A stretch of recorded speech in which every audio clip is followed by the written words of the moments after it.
Perkenalkan, nama saya Bu Indiana Kurniawati dari SMP Negeri 1 Kedung Adem. Sebelumnya, saya sapa dulu nih Bapak Ibu. Assalamualaikum warahmatullahi wabarakatuh. Waalaikumsalam warahmatullahi wabarakatuh. Bagaimana kabarnya? Waalaikumsalam. Sehat? Alhamdulillah. Alhamdulillah, luar biasa. Masih semangat ya? Semangat. Semangat. Baik, saya akan melakukan pengimbasan dari pengajaran informatika kepada panjenengan ya Bapak Ibu guru informatika. Semoga menjadi manfaat barokah ilmu kita pada siang hari ini. Saya izin share screen ya.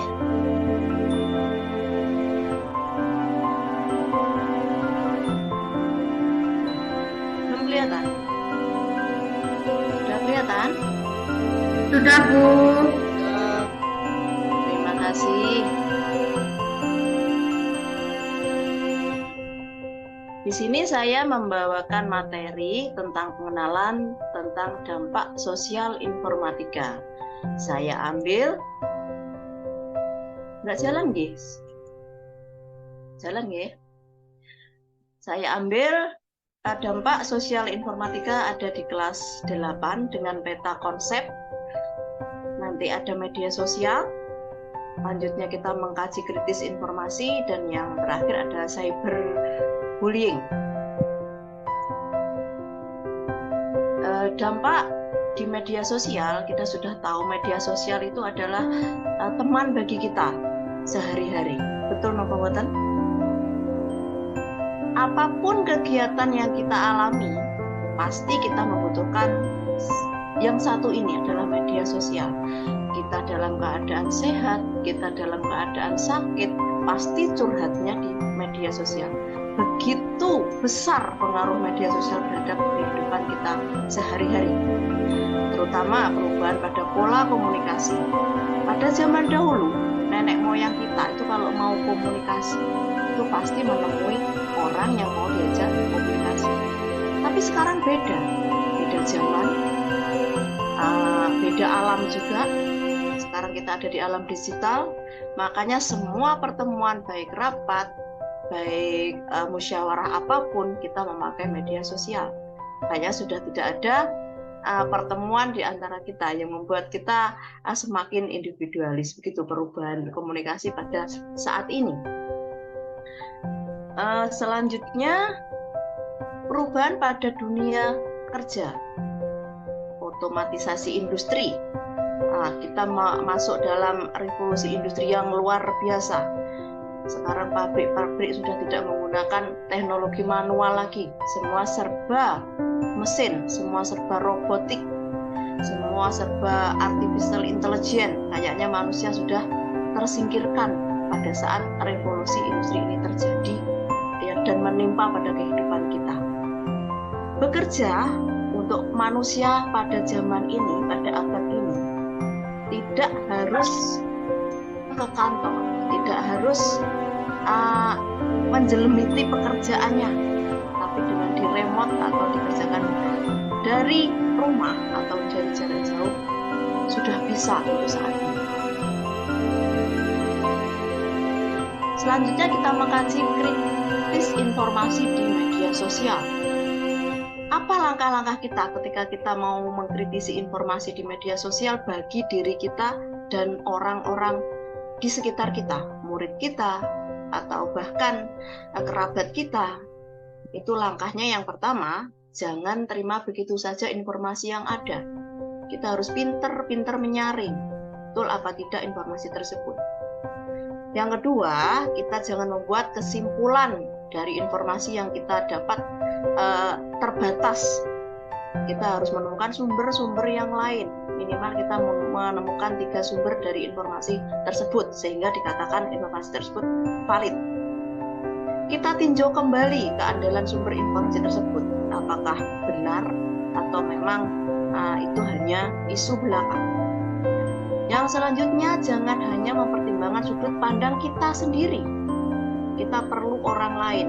Kita adalah makhluk sosial. Kita perlu pertimbangan dari orang-orang di sekitar kita, orang-orang yang jauh lebih pintar dari kita, yang lebih berpengalaman dari kita. selalu berlatih berpikir kritis di semua situasi, baik situasi itu penting ataupun situasi itu tidak penting.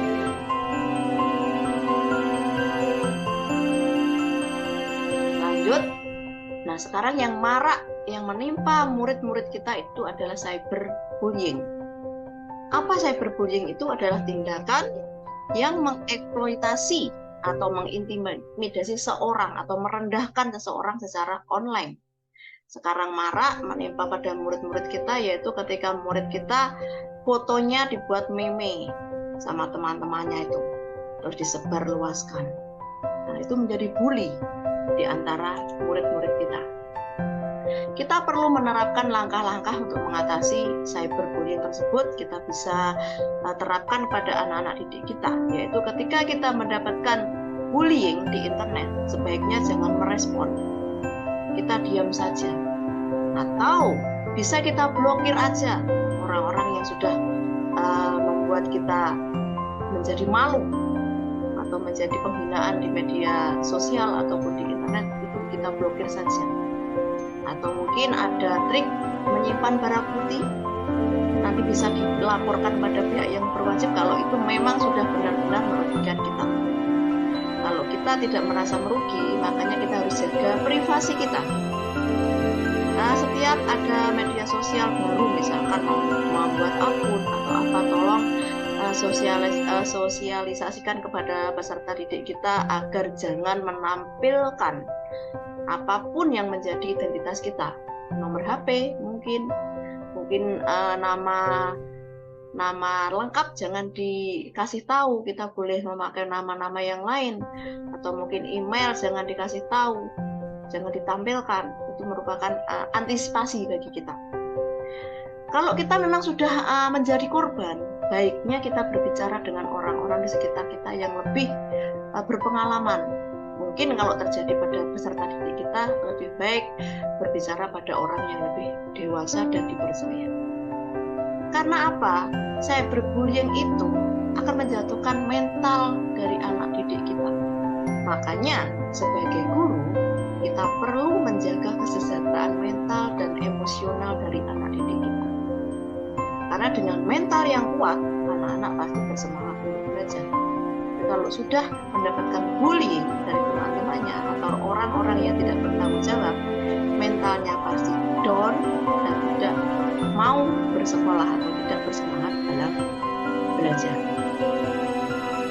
Nah, dampak yang kita rasakan pada saat ini, ketika dunia digital sudah melanda kehidupan kita, ada dampak positifnya juga ternyata. Ketika kita COVID-19, pembelajaran daring marak, kita mengenal Google Classroom, kita mengenal apapun aplikasi yang untuk learning kita.